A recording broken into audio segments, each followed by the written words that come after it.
estos días también se ha publicado un descubrimiento arqueológico que nos viene de la Universidad de Tubinga, en Alemania, en una excavación que hay en la ciudad de Atribis, que se han descubierto millares, ¿no? Miles y miles, 18.000 fragmentos de arcilla que es muy curioso. Están ahí como una especie de vertedero que parece que era una especie de cuadernos, de libretas de estudiantes en María y además parece, ¿no? Por lo que he leído en algunas de estas notas de prensa, es que algunas de estos cuadernos que se han encontrado parecen sugerir que estaban castigados los estudiantes repitiendo ahí alguna cosa muchas veces, como cuando ponían a Brian a repetir aquellos romanos idos a casa. Pues Romani te domus. Así que no sé yo, estos estudiantes castigados en la ciudad de Atribis, casi podría decirse estudiantes atribulados, ¿no? No sé si tiene algo que ver la etimología, igual tú nos puedes Todo. iluminar un poco. Tiene todo que ver. Empiezas fuerte, Héctor, ¿eh? Tiene todo que ver. Pues es que eso es con lo que todos nos hemos quedado, ¿no? Lo de los estudiantes castigados, porque son esos fragmentos de cerámica y hay como copiados infantiles, pero si te fijas, las imágenes que ponen cuando hablan de los estudiantes castigados, como Brian y también como Bart, Sí, sí. hay uno de los artículos que dice como Bart Simpson, es que son como trazos, como si fuera la misma imagen. Y eso puede ser no necesariamente castigado, sino practicando Claro. para hacer los trazos, porque es muy difícil escribir en arcilla con el cálamo. Entonces, no tiene por qué ser necesariamente el patio, el detention, ¿no? Cuando terminas el cole, castigado a tutoría, a copiar todo por haberte portado mal, ¿no? Copia 100 veces, no volveré. Eso es. Pero más que no volveré, lo que veo yo ahí son los trazos, que es una manera de practicar porque es que estos fragmentos no están en jeroglíficos. Pero bueno, vamos a empezar, quería yo decir... O sea, que más que el no volveré a es el mame mimo mu, ¿no? Pues yo creo que sí. Y más que el mame mimo mu, fíjate, llegamos más, es las curvas de la M, por ejemplo. Ya. Cómo se hace una letra bien, una buena caligrafía. Porque estos fragmentos, si lo leemos todos en el artículo, pone que son óstraca, ¿no? Óstraca, que es el plural de ostracon, pero es que significa trocito de cerámica. Pero esto es una cosa que hacen los ingleses, conservar esos plurales griegos. Por ejemplo, criterion, criteria. Pero en español no hacemos eso, porque ¿cuál es el plural de hiperbatón? No. Hiperbatones, hiperbata, hiperbatons, ¿no? ¿Sabéis? Pues el plural es hiperbatos. En realidad es hiperbatos. Hiperbatos. Pero os confesaré que en clase, pues evitamos decir el plural, ¿no? Por ejemplo, vamos a estudiar el hiperbatón en Góngora. No decimos el los porque es muy fácil meter la pata ahí, ¿no? Entonces son esos fragmentos de cerámica, como decías tú, que parece un vertedero, porque claro, cuando terminan de escribirse, se tiran. O se mojan y se vuelve a escribir de nuevo, ¿no? Y son de esta ciudad que has dicho tú, Atribis, que está ahí en el norte, creo que está en el Bajo Egipto. Es que esta ciudad, Atribis, es el nombre griego, porque es una ciudad ya de época tolemaica, época grecorromana, y en egipcio era Hutrepit, que quiere decir, Hut es la casa, y Repit es una diosa femenina con cabeza de leona, que estaba relacionada con la magia, con la fertilidad, y hay ahí un templo muy importante con representaciones astronómicas, zodiacales, y no deja de ser interesante porque el equipo de Tübingen, el director de esta excavación es Christian Leitz, que es el mismo que está trabajando en ESNA. ¿Te acuerdas que estuvimos hablando de unas nuevas representaciones, unas nuevas inscripciones sobre planetas? O sea que él va buscando esas escrituras, ¿no? Y también te quería decir que el copiado, o sea, lo que hay en los Ostraca... Pero perdona, o sea, cuando se dice Upper Egypt, es el Alto Egipto. El Alto Egipto, lo que pasa es que está en el sur, en el mapa. No, a ver, Atribis está a ver cómo os explico. Pero es que el Bajo Egipto es el norte y el Alto Claro, es el sur, que eso es. un poco antiintuitivo. Estás un poquito hacia el no, está un poquito en no, es que está encima de Luxor. Luxor, el Mediterráneo, pues ahí un poquito encima de Luxor. Encima, quieres decir hacia el norte. Hacia el Porque norte, sí. creo Hacia que el alto y norte. bajo sigue el flujo del Nilo, a lo mejor, ¿no? Claro, Claro. porque el Nilo desemboca en el Mediterráneo arriba, que si Eso yo lo es. miro en el mapa es el norte, pero es la La tierra tierra más más baja. baja. Y el Alto Egipto sería lo que vemos nosotros en el mapa abajo, que es el sur, porque es la tierra más alta. A Vale. ver, dadme un segundo, a ver si puedo Estoy intentando quitar el compartirlo. pendiente porque hace ruido. Héctor, ¿hace ruido el Mm. pendiente? Hace ruido, ¿verdad? No lo escucho, pero mejor que lo quites, sí, Bueno, pero ahora no para puedo. evitarlo. Ahora Vale. estoy emocionada con los fragmentos de cerámica. Pues lo que te decía antes, ¿qué hay escrito ahí? Es que no son jeroglíficos. A ver si, ¿Estás si se poniendo el mapa? comparte. Estoy Sara, poniendo el mapa. ¿Se ve? Parece una clase. Este sería el mapa de Atribis. Y ahora no sé quitar la pantalla compartida, así que dadme un segundo que me voy a poner a jugar. Pues mira, está en el Alto Egipto porque es que Luxor, todo, o sea, todo lo que es el sur, lo que decíamos antes, lo que está en el sur del mapa son las montañas y es el Alto Egipto. Y lo que vemos en el norte es el bajo por la tierra. Ok, Ya he vuelto. no son jeroglíficos. Gracias, Sara. No son jeroglíficos. ¿Sabéis lo que hay ahí? ¿Qué está escrito ahí? ¿Sabéis qué escritura hay ahí? ¿qué escritura? Es demótico, porque el egipcio, la lengua egipcia en los 5.000 años que tenemos documentados de su historia, se ha notado mediante 4 tipos de escritura, los jeroglíficos, el hierático, el demótico y el copto.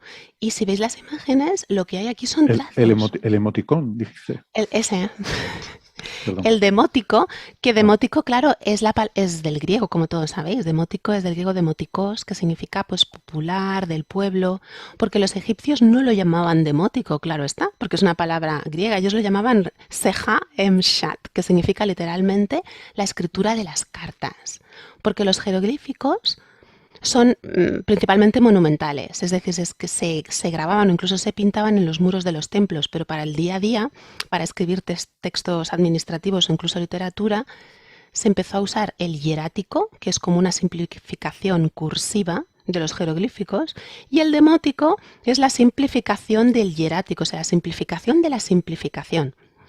Y cuando los escribas egipcios, que no eran niños que iban a la escuela, o sea, los niños no iban a la escuela porque aprender a escribir era un oficio sagrado desde Mesopotamia, ¿eh?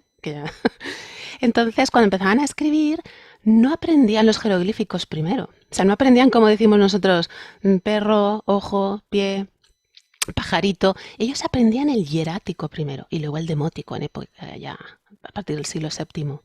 Entonces, ¿por qué es interesante también todos estos fragmentos? Aparte de porque me guste a mí y haya querido venir yo aquí a hablar de ello. Porque bueno, ya sabéis que los jeroglíficos tienen 3 tipos de signos. Y si no lo sabéis, os lo cuento yo. Hay signos que son fonéticos, por así decirlo. O sea, hay un signo que se lee con una consonante. ¿Vale? Por ejemplo, la pierna, cada vez que veis una pierna, eso es una B. ¿Vale? Luego hay signos que son biconsonánticos, que son 2 consonantes, porque claro, el egipcio no anota las vocales. El egipcio es una lengua afroasiática, no es semítica, es lo que se llamaba antes camitosemítico, pero no anota las vocales, solamente anota las raíces consonánticas, porque el usuario de esa lengua, cuando lo ve escrito, ya sabe cómo lo tiene que pronunciar, nosotros no. Pues están los signos que son un sonido, los signos que son 2 y los signos que son 3. Y luego están lo que llamamos los semagramas, que son los dibujitos que representan pues una palabra completa, y los determinativos que están al final de la palabra que no se leen, que te indica el campo semántico al que pertenece esa palabra, porque es muy difícil leer esto. Entonces, lo que os decía antes, el hierático y el demótico es la simplificación de esos signos. Y hay unas listas ahí, en el texto dice como alfabeto. Bueno, alfabeto, no sé si se puede llamar alfabeto, pero los egipcios tenían cierta conciencia del fonema, o sea, del sonido aislado, ¿no? Y ellos escribían sus signos, ellos tenían un orden para escribir sus signos, distinto del que tenemos nosotros. Nosotros usamos el orden de Gardiner, de los años, del principio del siglo XX, que los signos están divididos en familias, están todos los pájaros juntos, ¿no? Por ejemplo, A. Están por letras y por números. Está el A1, A2, A3, luego B, B1, B2, B3. Todos los A son señores, son el hombre y sus ocupaciones. Los B es la mujer y sus ocupaciones. Luego vienen partes de mamíferos, los pájaros. Entonces nosotros los llamamos así con una letra y un número, porque lo hizo este hombre en el siglo XX. Pero los egipcios, precisamente por estos fragmentos de cerámica que hemos encontrado y las transcripciones a otras lenguas vecinas, pues hititas, en arameo, tenían una especie de lista como que de alguna manera ellos ordenaban esos signos por el sonido. O sea, que tenían esa conciencia de que un signo, un sonido como que era más fácil, ¿no? Y en estos artículos, que no sé si habéis leído que ponían que había unas listas de pájaros. ¿Habéis llegado a eso? Había unas listas de pajaritos con el equivalente en demótico para que ese escriba que estaba aprendiendo, que está castigado a repetir, o simplemente se lo tenía que aprender escribiéndolo muchas veces, supiera que ese signo, esa raya aparentemente sin ningún significado pictográfico, sin plasticidad, o sea, es como una raya, como cuando tú escribes ahora una A ti no te recuerda a ningún objeto de la realidad. Pues ese signo tenía el equivalente de un pajarito y ese pájaro, el nombre de ese pájaro, el primer sonido del nombre de ese pájaro era el sonido de ese signo demótico. Eso es lo que se llama acrofonía. El principio de acrofonía. Acro es de arriba, lo que está a la cabeza, lo que está primero, y fonía del sonido. Es decir, así es como se llega después al alfabeto. La primera letra o el primer sonido de una palabra, escribimos ese dibujo para usar solamente el primer sonido. Las letras fenicias, el alfabeto fenicio, que es el primer alfabeto, ostras, no lo es, pero no me voy a venir arriba aquí.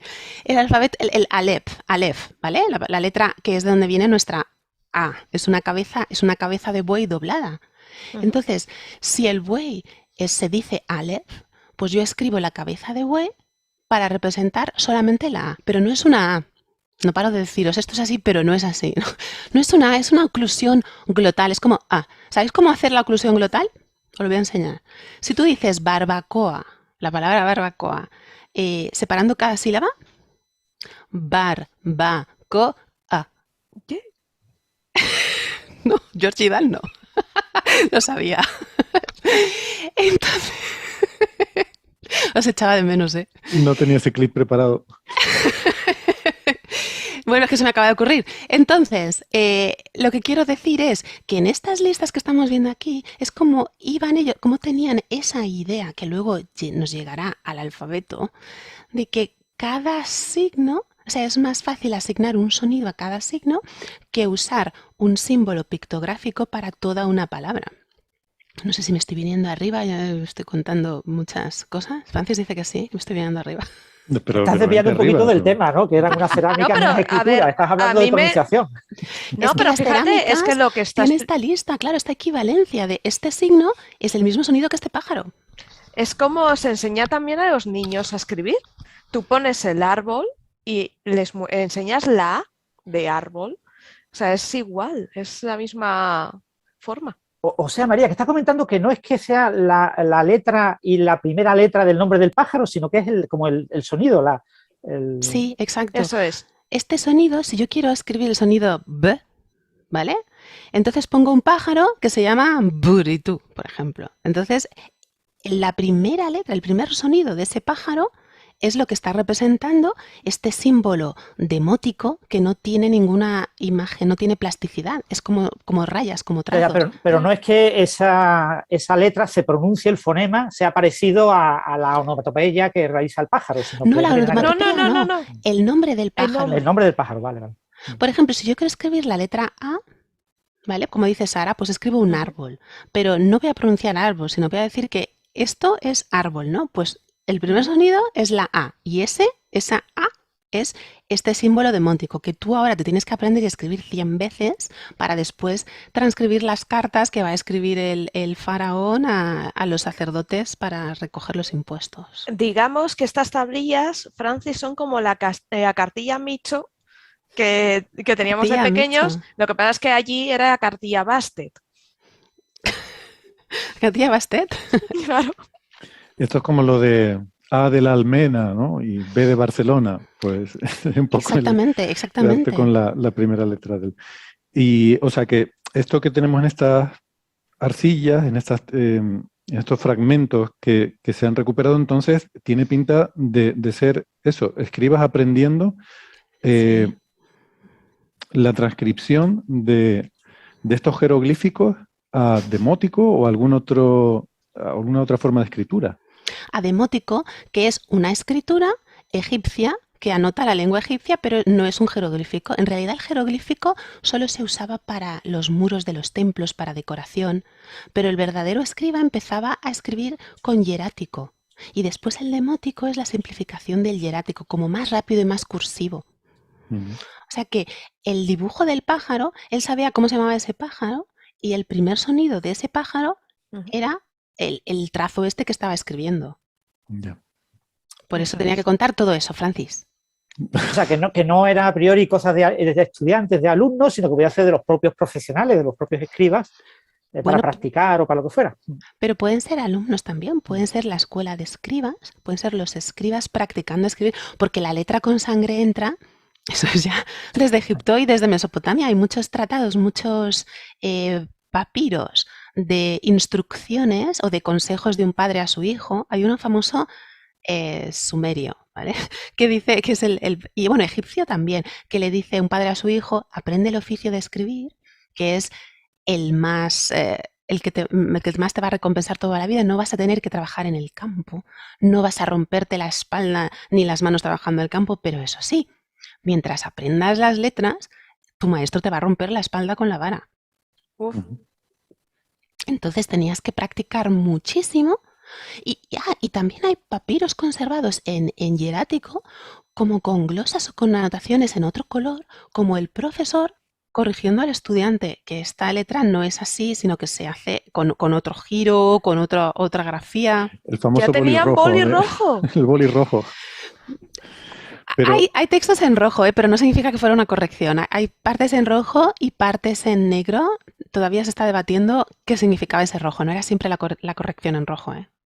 Pero fíjate, esto que preguntaba Francis, de que si quizás eran profesionales y no alumnos, Sí. es que a lo mejor no hay distinción entre una cosa y otra, porque nosotros pensamos en alumnos como los niños que están en clase aprendiendo, pero lo que Claro. nos está explicando María es que no, o sea, la población general no escribía, eran, ¿no?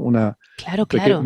Era una profesión, o sea, era gente, igual que hay carpinteros que trabajan la madera, pues había escribas que tenían la capacidad de escribir y leer. Y no podía ser cualquiera. Claro, la gente no iba a la escuela a aprender a leer, nadie podía leer porque sí los jeroglíficos. Y menos aún, o sea, la escritura egipcia y menos aún los jeroglíficos. Como la película de Stargate, la película hay una serie, pero hay una película antigua que aparecen en Egipto, ¿no? Ujú. Y uno de los del grupo le pregunta a una chica, ¿cómo se escribe esto? Y aquella se lo va leyendo. Y él dice, ahora por fin entiendo cómo se pronunciaba. Pero claro, es que esa chica que encuentra ahí en la calle tampoco iba a saber leer y escribir. Por eso Claro. que son alumnos que después van a tener esta profesión. Es como una escuela, como un FP, un módulo de formación profesional. Pero es Ujú. interesante la cantidad de fragmentos que hay con la cantidad de equivalencias y sobre todo, a mí lo que más me interesa es el orden. Porque las letras tienen un orden, ¿no? Nuestro alfabeto tiene un orden. ¿Pero por qué? No lo sabemos aún. Ujú. No sabemos por qué tiene ese orden. Que viene del fenicio, ya os digo. Ujú. Bueno, alfabeto Porque viene el del nuestro griego, se- alfabeta, gamma. El nuestro se parece al griego, ¿no? Es De que el alguna forma. nuestro, No todo, pero muchas, ¿no? sí, Muchas de las letras parece que tienen un equivalente griego y más o menos siguen ese orden, ¿no? eso es. Nuestro alfabeto latino en realidad es el griego filtrado por el etrusco. Que el griego a su vez viene del fenicio. ¿Y el fenicio de dónde viene? De los signos del Sinaí. Hay un interinaí porque los egipcios tenían minas de Como turquesa. sigas mucho más para allá, acabamos Ya, en tío. alienígenas ancestrales. Quiero decir que al final... No.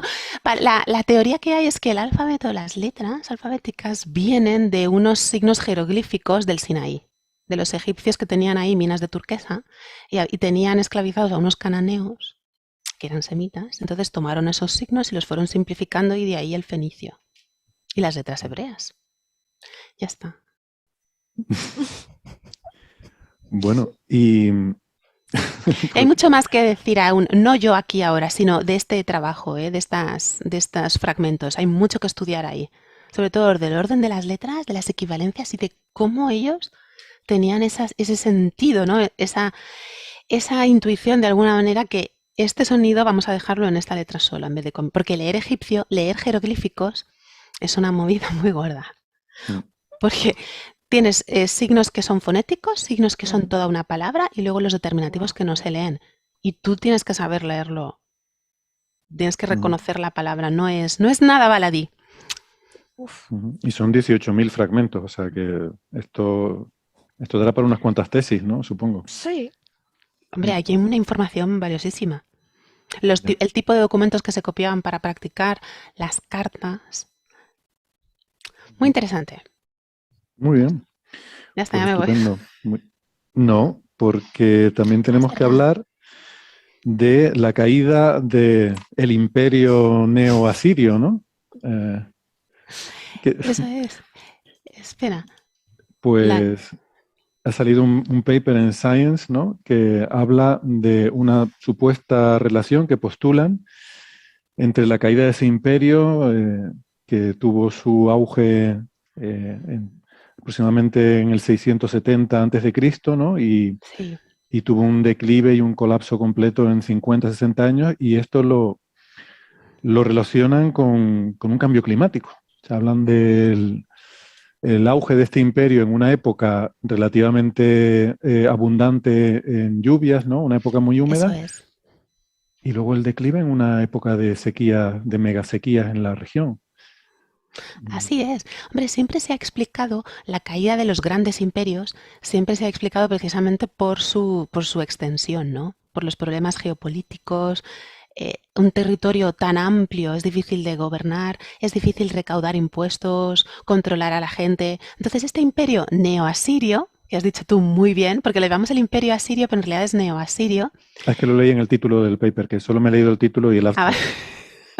Y dice Pues, neoasirio. Eso es. Lo que pasa es que lo llamamos el imperio asirio, porque era el grande, ¿no? Mm. Y en realidad empieza su declive con la muerte de Los que no Asurbanipal. eran los sirios, ¿no?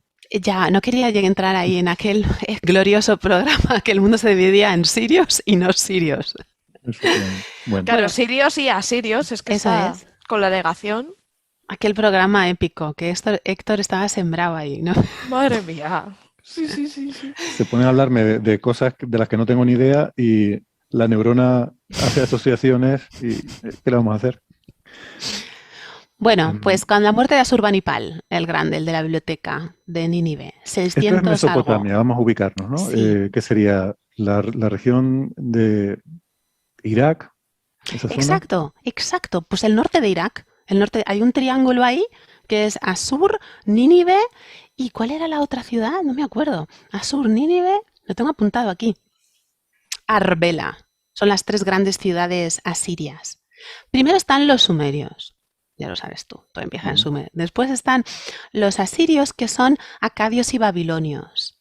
Y después, bueno, quiero decir, después los persas conquistan, o sea, con la muerte de Asurbanipal, que es el 600 algo, ¿vale?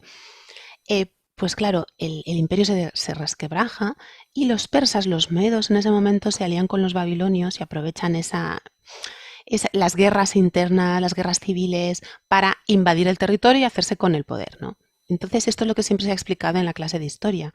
Y en este artículo nos dice que justamente en esos 50 años que has dicho tú, del máximo apogeo a la caída, justamente hay un periodo de sequía. Es decir, hombre, todos los grandes estados basan su economía en la agricultura. La agricultura es su fuente de riqueza, controlar la tierra, que la gente trabaje para ti y que te pague y te lo dé. Entonces, según dice este artículo, el auge del imperio asirio coincide con una época de muchas precipitaciones y hubo una sequía tremenda.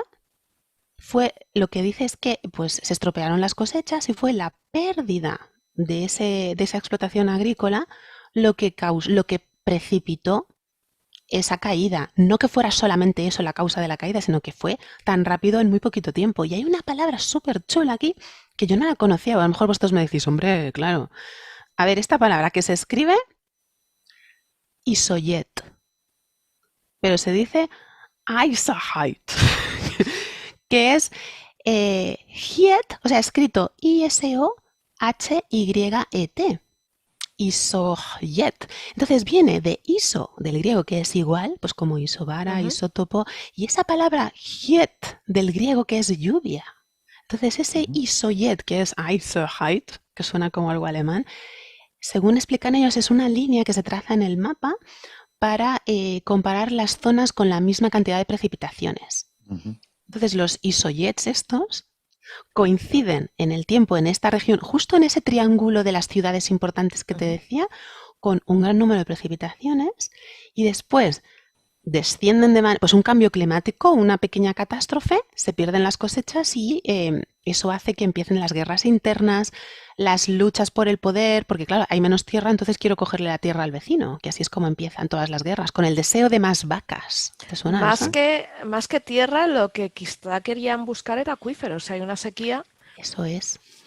Buscar, y además, porque ellos eran con la irrigación a tope, pues todos los jardines colgantes, toda la irrigación de las tierras, porque eso es tierra yerma. Era todo muy seco. Los sumerios lo transformaron en un vergel, pero eso era tierra yerma seca. Y otra palabra que dice aquí, de cómo han reconstruido ese modelo climático. Me parece súper interesante.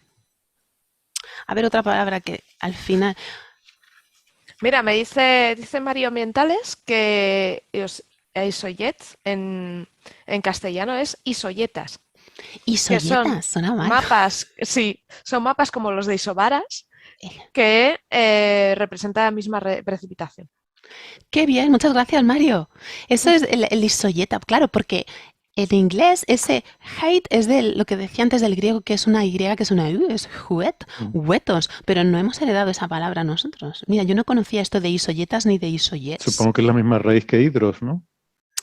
Para referirse al agua. Pero hidros es agua y hietos es de la lluvia, precisamente el agua de la lluvia. Y el modelo climático que lo explica al final, eso ya sí que no lo entiendo yo nada, porque ahí habla de las simulaciones, de los modelos climáticos simulados, la fluorescencia, la fluorescencia de la clorofila del experimento GOME-2, que es monitorización del ozono global. O sea, que han cogido datos a gran escala de cómo funciona el clima, el cambio climático, lo han aplicado a esta época y por eso concluyen que hubo una sequía muy fuerte y muy repentina, que no dio tiempo a recuperarse a esa gente.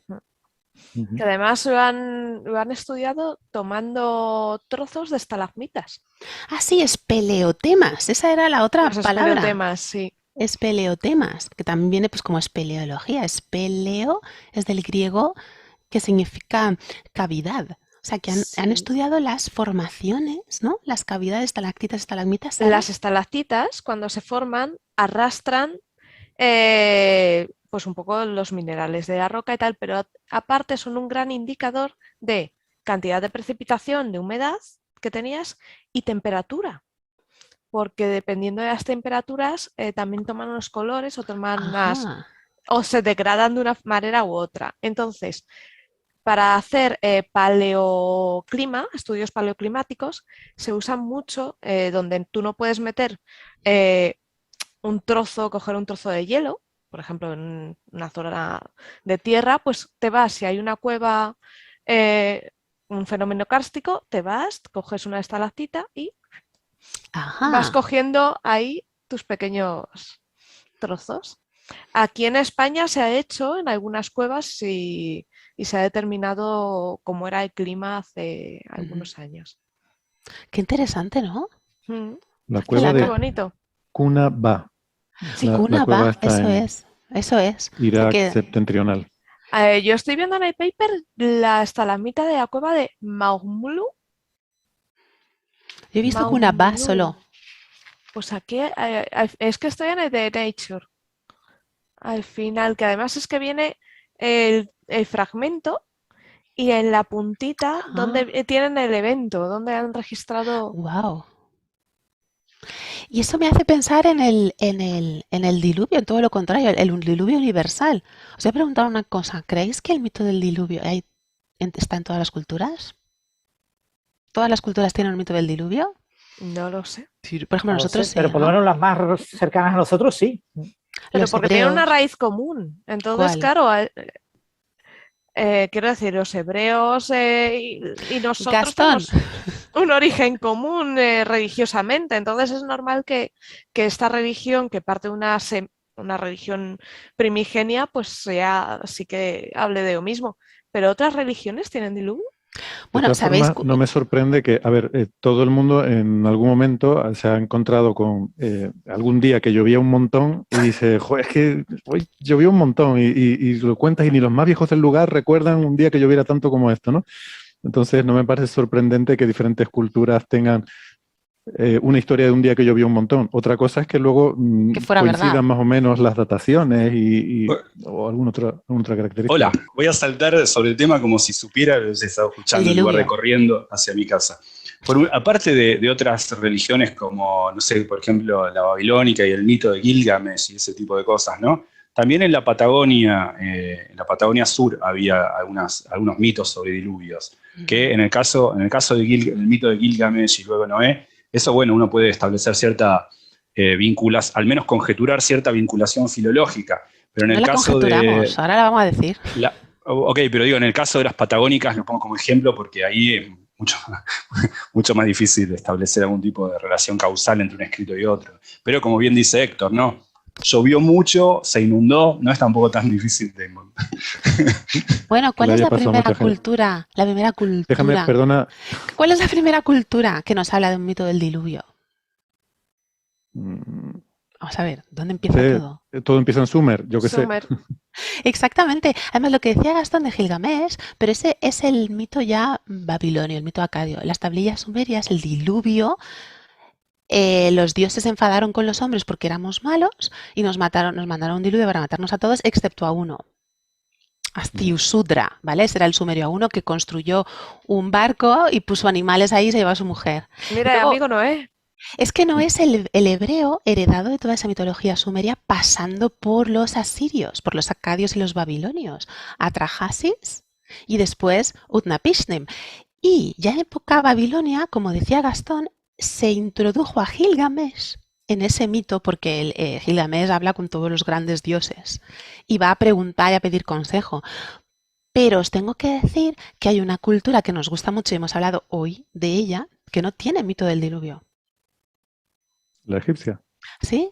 En Egipto no hay ese mito del diluvio universal. Hay una historia del Nilo que cae rojo, que viene rojo porque Sekhmet, que es la diosa leona, quiere matar a los hombres. Los hombres han cometido una falta de respeto contra Ra y Sekhmet los quiere matar.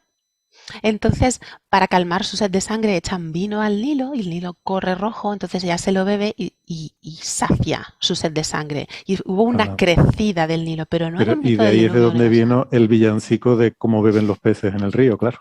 Si lo tiene lleno de Ya vino. está aquí. Eso Madre es. de Dios. Así Vale, vale. que, nada. Sí, es un Este, tema muy controvertido, el tema del diluvio universal. Ha habido, claro, sabéis que en Estados Unidos hay universidades especializadas en tratar de vender científicamente cualquier hecho escrito en la En la Biblia. Biblia. Sí. Y bueno, hay como dos grandes hipótesis en relación al diluvio universal. Una es algún tipo de fenómeno astrofísico que afectará al Sol, Ujú. algo de lo que Héctor puede saber, quizás el choque de un asteroide o algo que redujera durante un cierto tiempo la irradiación solar y entonces eso puede haber impactado en la climatología global.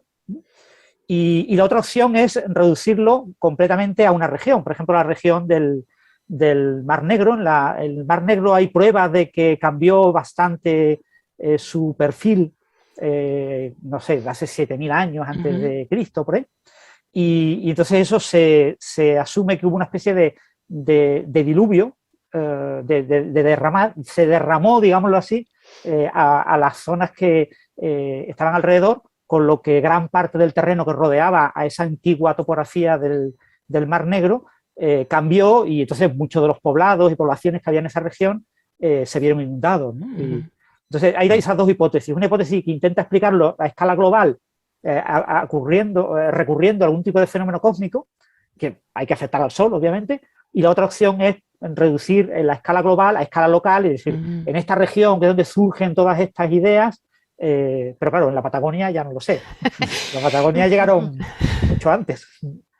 De todas maneras, estamos hablando de la Biblia estamos hablando del diluvio como parte de la religión, pero no es así. En origen es literatura.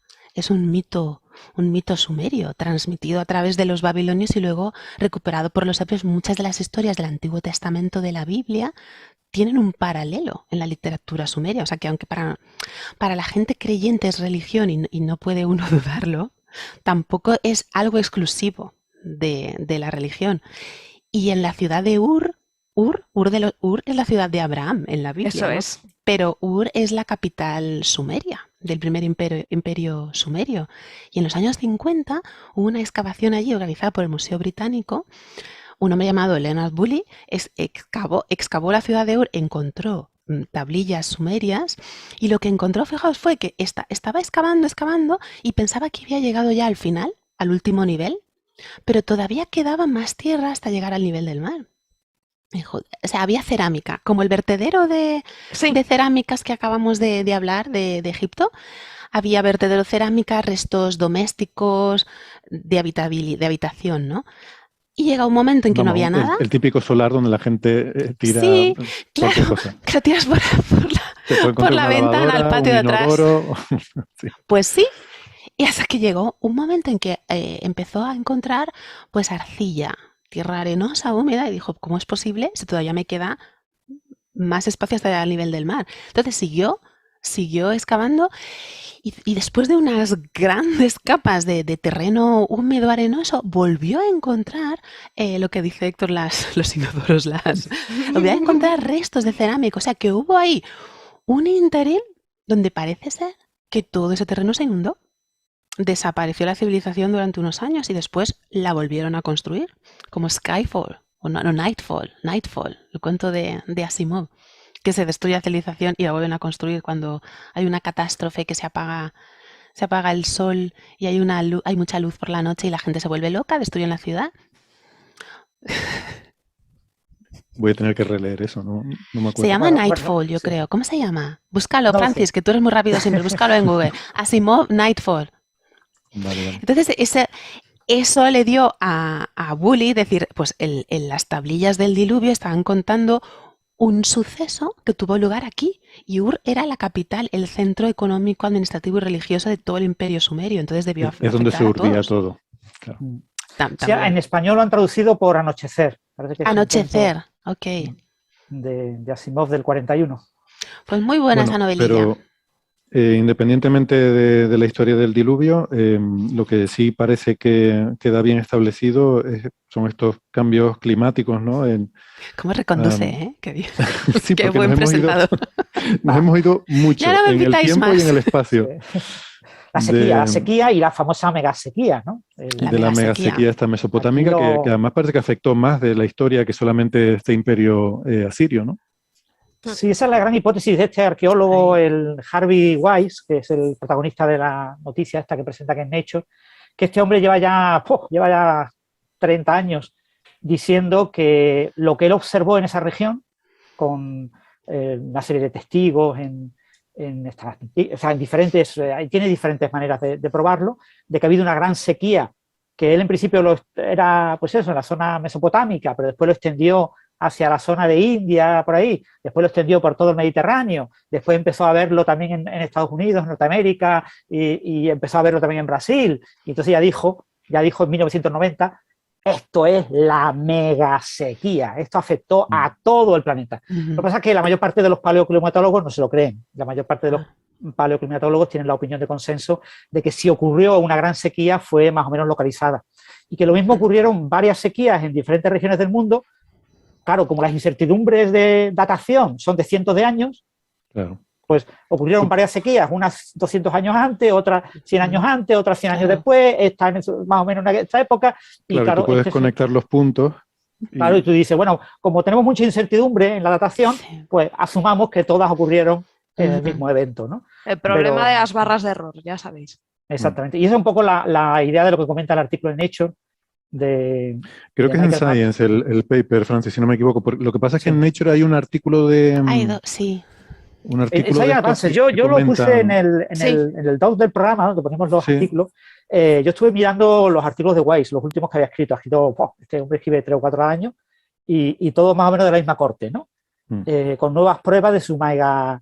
Y entonces el que más razonable me pareció fue este, que es del año pasado, en Science Advances, de 2019, perdón, de 2019 Sí. en Science Advances, que era de los últimos que tiene él, el que me pareció un poco más riguroso, pero tiene muchos, aportando diferentes tipos de pruebas y siempre concluyendo que todo va a favor de su hipótesis, aunque nadie le crea, él tiene razón. Ya. Los demás son los que están Así equivocados. Nadie me cree, oye, me recuerda a alguien, ¿no? Es lo que tienen los genios. Pero publican buenas revistas, o sea, en buenas revistas de arqueología y en No, revistas y ese generalistas, otro ¿no? también. Que escribe libros. Ese otro también. El Bueno, perdón, innombrable. te he interrumpido a María. Ibas a ¿Qué va? Yo he decir algo más. terminado. Ya había venido a contar mis cosas. Es que me ha parecido muy interesante el artículo este sobre la megasequía, en los términos que he aprendido con ello y esa simulación climática que explicaba al final con esa tremenda cantidad de datos de ese experimento global sobre el ozono. Puedo agregar una nota al pie muy breve sobre la mitología de la Patagonia, del diluvio, porque en algún sentido hay como una analogía. Ahí la lucha se da, también hay una suerte de venganza contra el hombre, pero no por sus pecados, sino por su desinterés con el mar, porque ahí en realidad no es tanto una lluvia, sino un cataclismo que inundó, no se entiende muy bien cómo, pero inundó la tierra. Había dos serpientes que eran hijos de lo que se llaman los pillanes, que los pillanes para la mitología mapuche eran una suerte de dioses, medio deidades espirituales, y había dos hijos de esas deidades eran Antú y Peripillán, y los hijos que llamaban Caicay y Tren eran dos serpientes gigantes. Una fue enviada a dormir al mar y la otra a poblar la tierra, Tren a poblar la tierra y ayudar a los hombres. Y cuando Caicay despierta de una suerte de letargo, el sueño de muchos años, en una suerte de venganza, no hacia los pecados, sino al ser ingrato, claro, se despertó de mal humor, al ser ingrato los hombres con la ingratitud de los hombres con el mar, digamos, por todo lo que el mar les daba, decidió hacer suyo los dominios de toda la tierra, entonces inundó a toda la tierra. Ahí, como analogía, hay una suerte de también penalizar al hombre por algo, pero no por sus pecados tanto, sino por la ingratitud con los frutos del mar. Ese era. Nota ese al pie. mito de Qué la bueno, quiero inundación, bibliografía al respecto. Sí. que son muy habituales esos mitos de la inundación, la Atlántida, por ejemplo, ¿no? Sí. Una gran civilización arrogante y los dioses la hunden. En la mitología de Tolkien está el hundimiento de la isla de Númenor, también por los hombres vanidosos. O sea, es tan recurrente que hasta en las mitologías inventadas aparecen mitos así, ¿no? Bueno, Qué mitología bueno. inventada. Sí. Todas lo Una son, cosa, pero- cuando se habla eso de terrenos inundados, uno siempre piensa en un tsunami, ¿no? En la zona de la Patagonia, claro, tienes la cordillera de los Andes, ¿no? En la orilla, digamos, del Pacífico, que es donde más habitualmente va a haber tsunamis por la cantidad de islas que hay en el Pacífico, etcétera, que pueden tener desprendimientos y por temas de sismicidad, etcétera. Parece más natural que haya tsunamis por la zona de la costa de Chile, que claro, difícilmente van a poder inundar la Patagonia, pero claro, un tsunami en el sur del Atlántico que sea capaz, no sé a qué altura estará No, pero la lo que meseta decís, patagónica, ¿no? lo que decís es correcto, porque de hecho no se sabe cuál es la genealogía de este mito, por supuesto, pero lo que es cierto es que los mapuches cuando llegaron al lado de la Patagonia Argentina, en realidad venían de Chile originalmente. Ese es un pueblo que vivía en los dos lados, digamos. Sí. Así que también podría ser ese, podemos conjeturar con que haya un mito físico, digamos, de una gran inundación. No nos olvidemos que el mayor tsunami registrado en la historia, o el mayor terremoto registrado en la historia, es de mayo del 60 en Chile, en el sur de Chile, ¿no? Digo eso.